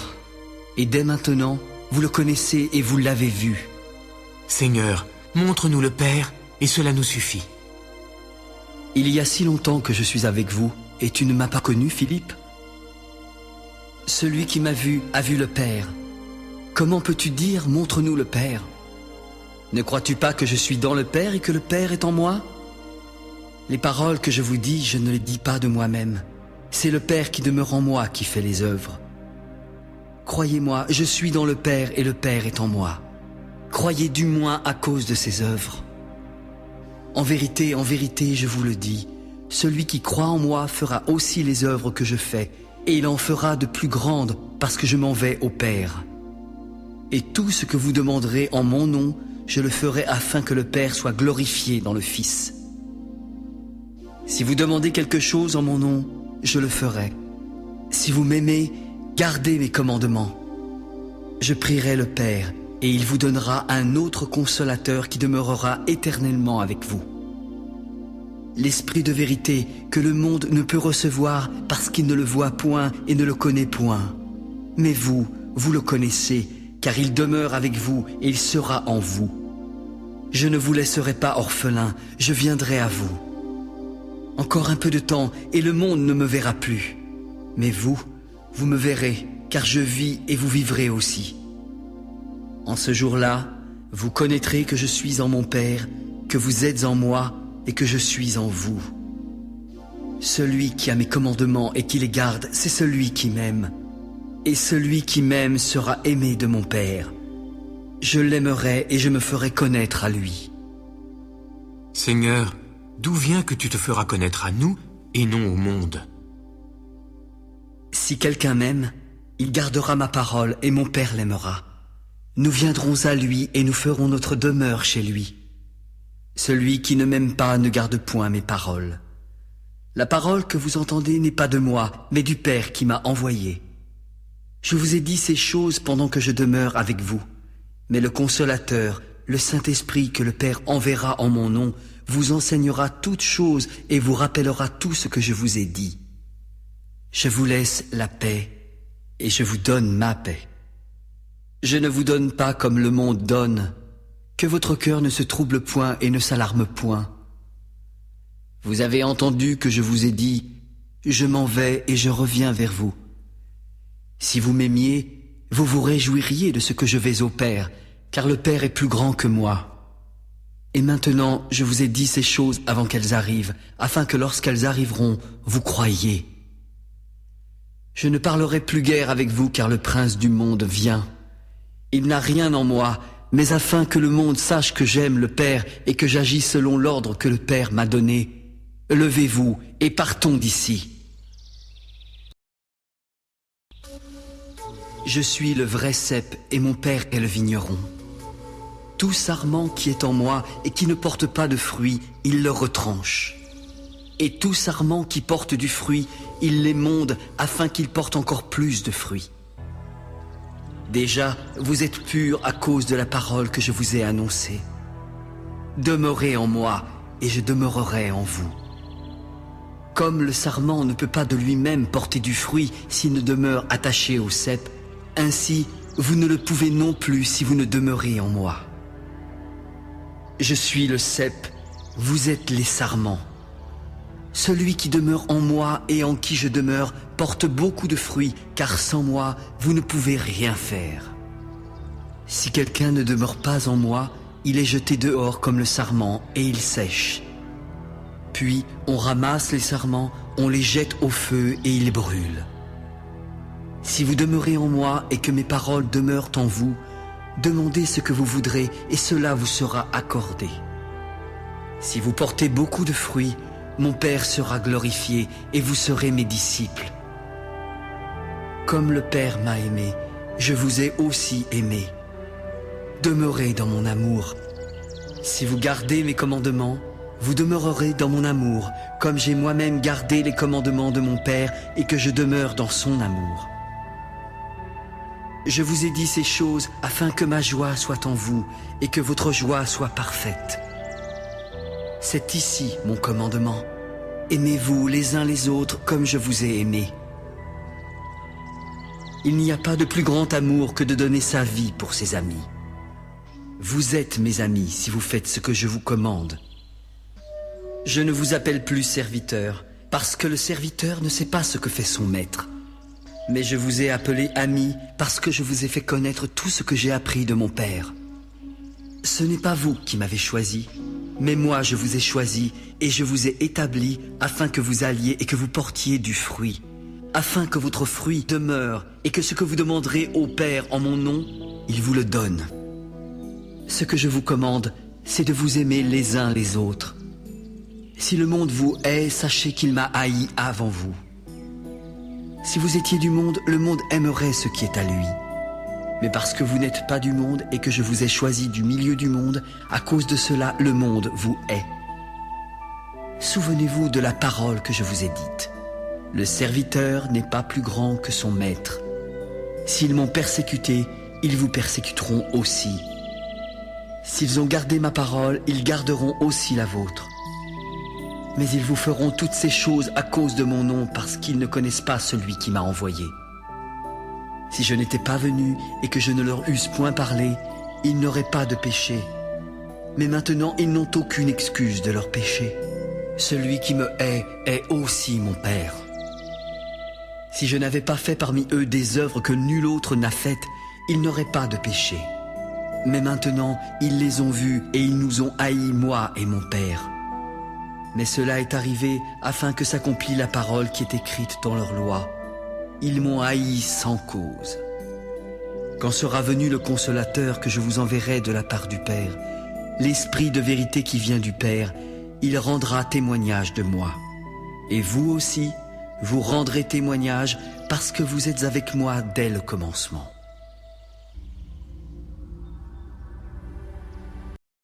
Je vous ai dit ces choses afin qu'elles ne soient pas pour vous une occasion de chute. Ils vous excluront des synagogues, et l'heure vient même où quiconque vous fera mourir croira rendre un culte à Dieu. Ils agiront ainsi parce qu'ils n'ont connu ni le Père ni moi. Je vous ai dit ces choses afin que lorsque l'heure sera venue, vous vous souveniez que je vous les ai dites. Je ne vous en ai pas parlé dès le commencement parce que j'étais avec vous. Maintenant, je m'en vais vers celui qui m'a envoyé, et aucun de vous ne me demande « Où vas-tu » Mais parce que je vous ai dit ces choses, la tristesse a rempli votre cœur. Cependant, je vous dis la vérité. Il vous est avantageux que je m'en aille, car si je ne m'en vais pas, le Consolateur ne viendra pas vers vous. Et si je m'en vais, je vous l'enverrai. Lorsqu'il sera là, il convaincra le monde en ce qui concerne le péché, la justice et le jugement. Le péché parce qu'il ne croit pas en moi, la justice parce que je vais au Père et que vous ne me verrez plus, et le jugement parce que le prince de ce monde est jugé. J'ai encore beaucoup de choses à vous dire, mais vous ne pouvez pas les porter maintenant. Quand le Consolateur, l'Esprit de vérité, sera venu, il vous conduira dans toute la vérité, car il ne parlera pas de lui-même, mais il dira tout ce qu'il aura entendu, et il vous annoncera les choses à venir. Il me glorifiera parce qu'il prendra de ce qui est à moi et vous l'annoncera. Tout ce que le Père a est à moi. C'est pourquoi j'ai dit qu'il prend de ce qui est à moi et qu'il vous l'annoncera. Encore un peu de temps et vous ne me verrez plus. Puis encore un peu de temps et vous me verrez parce que je vais au Père. Là-dessus, quelques-uns de ses disciples se dirent entre eux, « Que signifie ce qu'il nous dit ? Encore un peu de temps et vous ne me verrez plus. Et puis encore un peu de temps et vous me verrez. Et parce que je vais au Père, que signifie ce qu'il nous dit ? Encore un peu de temps, nous ne savons de quoi il parle. » Et Jésus connut qu'il voulait l'interroger. Vous vous questionnez les uns les autres sur ce que j'ai dit. Encore un peu de temps et vous ne me verrez plus. Et puis encore un peu de temps et vous me verrez. En vérité, je vous le dis, vous pleurerez et vous vous lamenterez et le monde se réjouira. Vous serez dans la tristesse, mais votre tristesse se changera en joie. La femme, lorsqu'elle enfante, éprouve de la tristesse, parce que son heure est venue. Mais lorsqu'elle a donné le jour à l'enfant, elle ne se souvient plus de la souffrance à cause de la joie qu'elle a de ce qu'un homme est né dans le monde. Vous aussi, vous êtes maintenant dans la tristesse. Mais je vous reverrai et votre cœur se réjouira. Et nul ne vous ravira votre joie. En ce jour-là, vous ne m'interrogerez plus sur rien. En vérité, je vous le dis, ce que vous demanderez au Père, il vous le donnera en mon nom. Jusqu'à présent, vous n'avez rien demandé en mon nom. Demandez et vous recevrez afin que votre joie soit parfaite. Je vous ai dit ces choses en parabole, mais l'heure vient où je ne vous parlerai plus en parabole et où je vous parlerai ouvertement du Père. En ce jour, vous demanderez en mon nom et je ne vous dis pas que je prierai le Père pour vous, car le Père lui-même vous aime parce que vous m'avez aimé et que vous avez cru que je suis sorti de Dieu. Je suis sorti du Père et je suis venu dans le monde. Maintenant, je quitte le monde et je vais au Père. Maintenant tu parles ouvertement et tu n'emploies aucune parabole. Maintenant nous savons que tu sais toutes choses et que tu n'as pas besoin que personne ne t'interroge. C'est pourquoi nous croyons que tu es sorti de Dieu. Vous croyez maintenant. Voici, l'heure vient et elle est déjà venue où vous serez dispersés chacun de votre côté et où vous me laisserez seul. Mais je ne suis pas seul, car le Père est avec moi. Je vous ai dit ces choses afin que vous ayez la paix en moi. Vous aurez des tribulations dans le monde, mais prenez courage, j'ai vaincu le monde.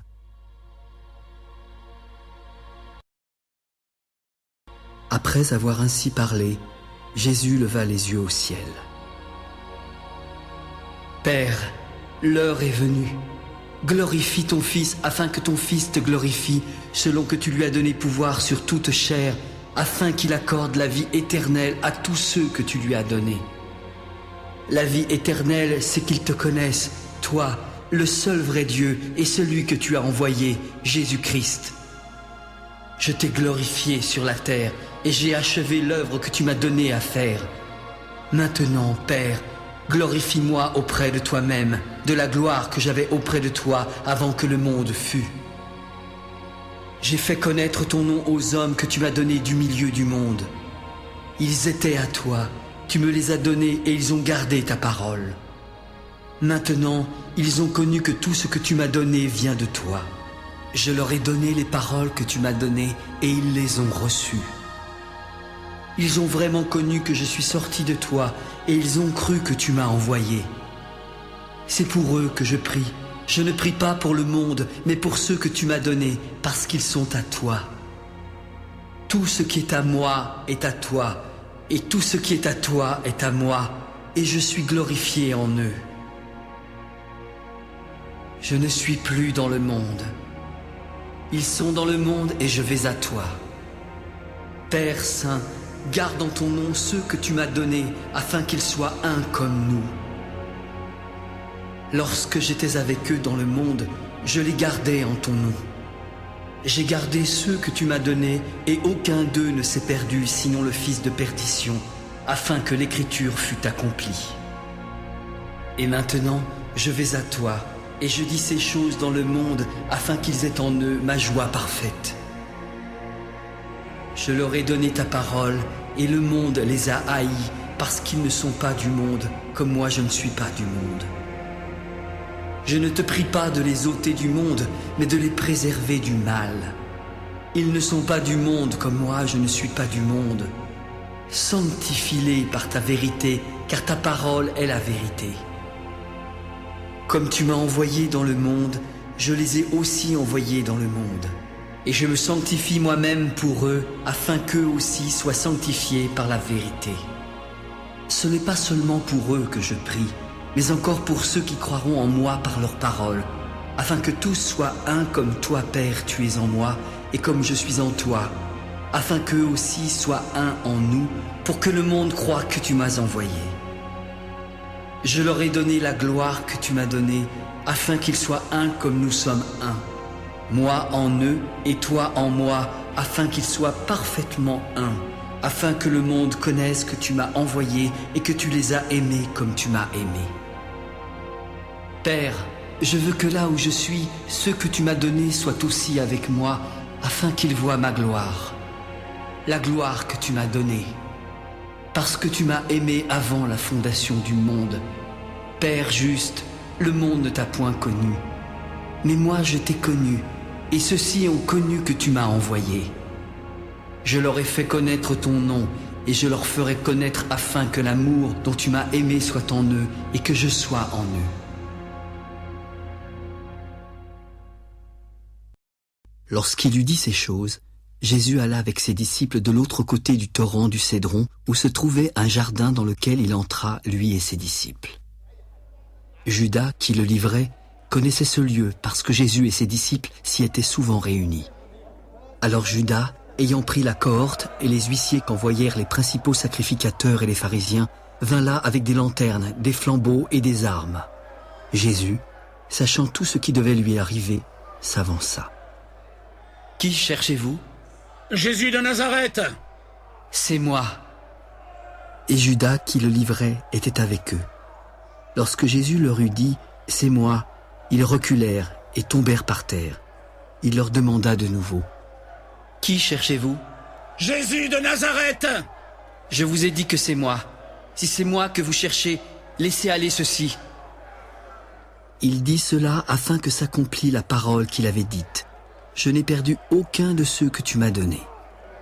Simon-Pierre, qui avait une épée, la tira, frappa le serviteur du souverain sacrificateur et lui coupa l'oreille droite. Ce serviteur s'appelait Malchus. « Remets ton épée dans le fourreau. Ne boirai-je pas la coupe que le Père m'a donnée à boire ?» La cohorte, Le tribun et les huissiers des Juifs se saisirent alors de Jésus et le lièrent. Ils l'emmenèrent d'abord chez Anne, car il était le beau-père de Caïphe qui était souverain sacrificateur cette année-là. Caïphe était celui qui avait donné ce conseil aux Juifs. Il est avantageux qu'un seul homme meure pour le peuple. Simon-Pierre, avec un autre disciple, suivait Jésus. Ce disciple était connu du souverain sacrificateur, et il entra avec Jésus dans la cour. Mais Pierre resta dehors près de la porte. L'autre disciple, qui était connu du souverain sacrificateur, sortit et parla à la servante. Elle s'adressa alors à Pierre.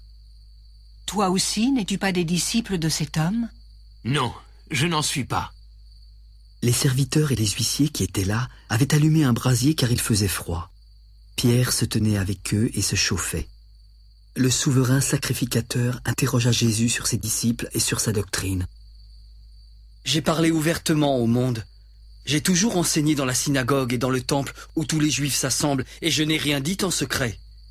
Pourquoi m'interroges-tu ?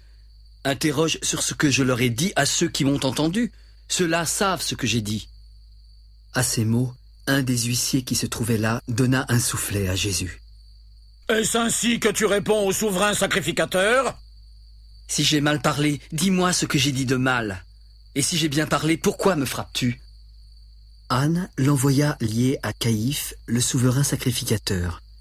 Simon-Pierre était là et se chauffait. « Toi aussi, n'es-tu pas de ses disciples ?» Non, non, je n'en suis pas. Un des serviteurs du souverain sacrificateur, parent de celui à qui Pierre avait coupé l'oreille, lui dit « Ne t'ai-je pas vu avec lui dans le jardin ?» Pierre le nia de nouveau et aussitôt le coq chanta. C'était le matin et ils conduisirent Jésus de chez Caïphe au prétoire. Ils n'entrèrent pas eux-mêmes dans le prétoire afin de ne pas se souiller et de pouvoir manger la Pâque. Pilate sortit donc pour aller avec eux. « Quelle accusation portez-vous contre cet homme ?»« Si ce n'était pas un malfaiteur, nous ne te l'aurions pas livré. » Prenez-le vous-même et jugez-le selon votre loi. » Il ne nous est pas permis de mettre personne à mort. C'était afin que s'accomplît la parole que Jésus avait dite, lorsqu'il indiqua de quelle mort il devait mourir. « Jésus, es-tu le roi des Juifs ?» Est-ce de toi-même que tu dis cela, ou d'autres te l'ont-ils dit de moi ? Moi, suis-je juif ? Ta nation et les principaux sacrificateurs t'ont livré à moi. Qu'as-tu donc fait ? Mon royaume n'est pas de ce monde. Si mon royaume était de ce monde, mes serviteurs auraient combattu pour moi, afin que je ne fusse pas livré aux Juifs. Mais maintenant mon royaume n'est point d'ici-bas. Ainsi tu es roi. Tu le dis, je suis roi. Je suis né et je suis venu dans le monde pour rendre témoignage à la vérité. Quiconque est de la vérité écoute ma voix. Qu'est-ce que la vérité ? Après avoir dit cela, il sortit de nouveau pour aller vers les Juifs. Je ne trouve en lui aucun crime. Mais comme c'est parmi vous une coutume que je vous relâche quelqu'un à la fête de Pâques, voulez-vous que je vous relâche le roi des Juifs ? Alors de nouveau tous s'écrièrent, non, pas lui, mais Barabbas. Or, Barabbas était un brigand. Alors Pilate prit Jésus et le fit battre de verges. Les soldats tressèrent une couronne d'épines qu'ils posèrent sur sa tête et ils le revêtirent d'un manteau de pourpre. Puis, s'approchant de lui, en lui donnant des soufflets, « Salut, roi des Juifs !» Pilate sortit de nouveau. « Voici, je vous l'amène dehors afin que vous sachiez que je ne trouve en lui aucun crime. » Jésus sortit en portant la couronne d'épines et le manteau de pourpre. Et Pilate leur dit, « Voici l'homme !» Lorsque les principaux sacrificateurs et les huissiers le virent, ils s'écrièrent, « Crucifie-le ! Crucifie-le !» Prenez-le vous-même et crucifiez-le, car moi je ne trouve point de crime en lui. Nous avons une loi, et selon notre loi, il doit mourir parce qu'il s'est fait fils de Dieu. Quand Pilate entendit cette parole, sa frayeur augmenta. Il entra dans le prétoire et questionna Jésus. « D'où es-tu ? Pourquoi ne me parles-tu pas ? Ne sais-tu pas que j'ai le pouvoir de te crucifier et que j'ai le pouvoir de te relâcher ? Tu n'aurais sur moi aucun pouvoir s'il ne t'avait été donné d'en haut. C'est pourquoi celui qui me livre à toi commet un plus grand péché. » Dès ce moment, Pilate cherchait à le relâcher. Mais les Juifs criaient « Si tu le relâches, tu n'es pas un ami de César, car quiconque se fait roi se déclare contre César. » Pilate, ayant entendu ces paroles, amena Jésus dehors. Jésus s'assit sur le tribunal au lieu appelé du pavé, en hébreu Gabata. C'était la préparation de la Pâque et environ la 6e heure. Pilate s'adressa aux Juifs. « Voici votre roi. » « Crucifie-le! Crucifie-le !»« Pourquoi crucifierais-je votre roi? Nous n'avons de roi que César !» Alors il le leur livra pour être crucifié. Ils prirent donc Jésus et l'emmenèrent. Jésus, portant sa croix, arriva au lieu dit du crâne, qui se nomme en hébreu Golgotha. C'est là qu'il fut crucifié et 2 autres avec lui, un de chaque côté et Jésus au milieu. Pilate fit une inscription qu'il plaça sur la croix et qui était ainsi conçue. « Jésus de Nazareth, roi des Juifs ». Le lieu où Jésus fut crucifié était près de la ville et beaucoup de Juifs lurent cette inscription. Elle était en hébreu, en grec et en latin. Les principaux sacrificateurs des Juifs dirent à Pilate: « N'écris pas roi des Juifs, mais écris qu'il a dit « Je suis le roi des Juifs ». Ce que j'ai écrit, je l'ai écrit. » Les soldats, après avoir crucifié Jésus, prirent ses vêtements. Ils en firent 4 parts, une pour chaque soldat. Ils prirent aussi sa tunique qui était sans couture, d'un seul tissu depuis le haut jusqu'en bas, et ils se dirent entre eux: « Ne la déchirons pas, mais tirons au sort à qui elle sera. » Cela arriva afin que s'accomplisse cette parole de l'Écriture. Ils se sont partagés mes vêtements, et ils ont tiré au sort ma tunique. Près de la croix de Jésus se tenaient sa mère et la sœur de sa mère, Marie, femme de Clopas, et Marie de Magdala.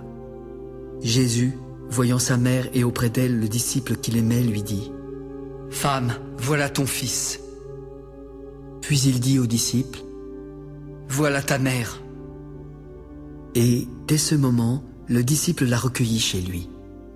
Puis Jésus, qui savait que tout était déjà consommé, dit afin que l'Écriture fût accomplie: « J'ai soif. » Il y avait là un vase plein de vinaigre.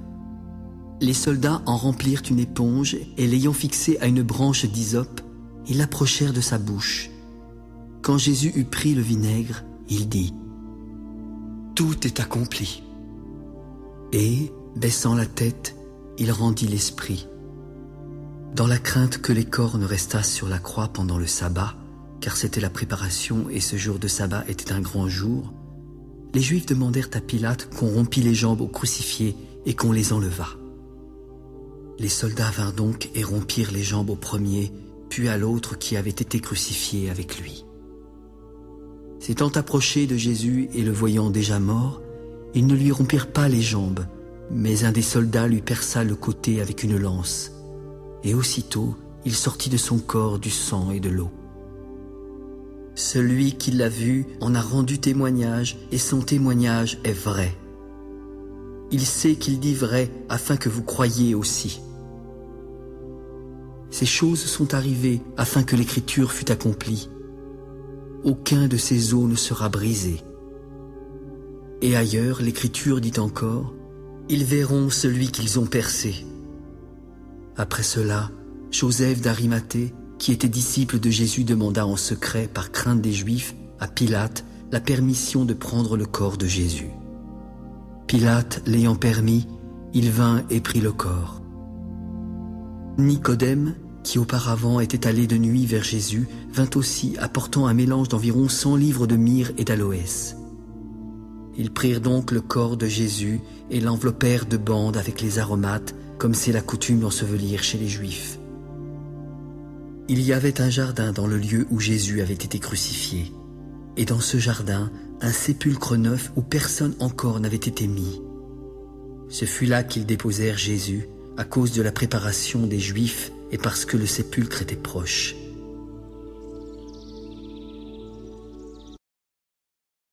Le premier jour de la semaine, Marie de Magdala se rendit au sépulcre dès le matin. Il faisait encore obscur et elle vit que la pierre était ôtée du tombeau. Elle courut vers Simon-Pierre et vers l'autre disciple que Jésus aimait. « Ils ont enlevé le Seigneur du sépulcre et nous ne savons pas où ils l'ont mis. » Pierre et l'autre disciple sortirent et allèrent au sépulcre. Ils couraient tous deux ensemble. Mais l'autre disciple courut plus vite que Pierre et arriva le premier au sépulcre. S'étant baissé, il vit les bandes qui étaient à terre, mais il n'entra pas. Simon-Pierre, qui le suivait, arriva et entra dans le sépulcre. Il vit les bandes qui étaient à terre et le linge qu'on avait mis sur la tête de Jésus plié dans un lieu à part. Alors, l'autre disciple, qui était arrivé le premier au sépulcre, entra aussi. Il vit et il crut. Mais il ne comprenait pas encore que selon l'Écriture, Jésus devait ressusciter des morts. Et les disciples s'en retournèrent chez eux. Cependant, Marie se tenait dehors près du sépulcre et pleurait. Tout en pleurant, elle se baissa pour regarder dans le tombeau. Elle y vit alors 2 anges vêtus de blanc, assis à la place où avait été couché le corps de Jésus, l'un à la tête, l'autre aux pieds. « Femme, pourquoi pleures-tu » ? « Parce qu'ils ont enlevé mon Seigneur et je ne sais pas où ils l'ont mis. » En disant cela, elle se retourna et vit Jésus debout, sans savoir que c'était Jésus, car elle le prenait pour le jardinier. « Femme, pourquoi pleures-tu ? Qui cherches-tu » ? « Seigneur, si c'est toi qui l'as emporté, dis-moi où tu l'as mis et je le prendrai. »« Marie, Maître, ne me touche pas, car je ne suis pas encore monté vers mon Père. Mais va trouver mes frères et dis-leur que je monte vers mon Père et votre Père, vers mon Dieu et votre Dieu. » Marie de Magdala alla annoncer aux disciples qu'elle avait vu le Seigneur et qu'il lui avait dit ces choses. Le soir de ce jour, qui était le premier de la semaine, les portes du lieu où se trouvaient les disciples étaient fermées à cause de la crainte qu'ils avaient des Juifs. Jésus vint, se présenta au milieu d'eux. « La paix soit avec vous. » Et quand il eut dit cela, il leur montra ses mains et son côté. Les disciples furent dans la joie en voyant le Seigneur. « La paix soit avec vous. Comme le Père m'a envoyé, moi aussi je vous envoie. » Après ces paroles, il souffla sur eux. « Recevez le Saint-Esprit. Ceux à qui vous pardonnerez les péchés, ils leur seront pardonnés.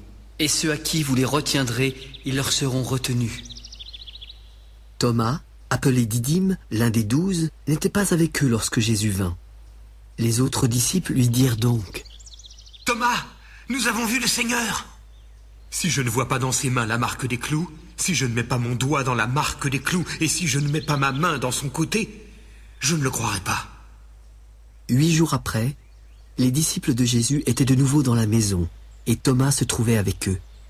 Jésus vint et se présenta au milieu d'eux. « La paix soit avec vous. Thomas, avance ici ton doigt et regarde mes mains. Avance aussi ta main et mets-la dans mon côté. Ne sois pas incrédule, mais crois. Mon Seigneur et mon Dieu !» Parce que tu m'as vu, tu as cru. Heureux ceux qui n'ont pas vu et qui ont cru. Jésus a fait encore en présence de ses disciples beaucoup d'autres miracles qui ne sont pas écrits dans ce livre. Mais ces choses ont été écrites afin que vous croyiez que Jésus est le Christ, le Fils de Dieu, et qu'en croyant, vous ayez la vie en son nom. Après cela, Jésus se montra encore aux disciples sur les bords de la mer de Tibériade. Et voici de quelle manière il se montra. Simon-Pierre, Thomas, appelé Didyme, Nathanaël de Cana en Galilée, les fils de Zébédée et 2 autres disciples de Jésus étaient ensemble. Simon-Pierre leur dit : « Je vais pêcher. Nous allons aussi avec toi. » Ils sortirent et montèrent dans une barque. Mais cette nuit-là, ils ne prirent rien. Le matin étant venu, Jésus se trouva sur le rivage, mais les disciples ne savaient pas que c'était lui. « Enfants, n'avez-vous rien à manger ? » « Hélas, non. » « Jetez le filet du côté droit de la barque, et vous trouverez. » Ils le jetèrent, mais ils ne pouvaient plus le retirer à cause de la grande quantité de poissons. Alors le disciple que Jésus aimait dit à Pierre : « C'est le Seigneur. Dès que Simon-Pierre eut entendu que c'était le Seigneur, il mit son vêtement et sa ceinture, car il était nu, et se jeta dans la mer. Les autres disciples vinrent avec la barque, tirant le filet plein de poissons, car ils n'étaient éloignés de terre que d'environ 200 coudées.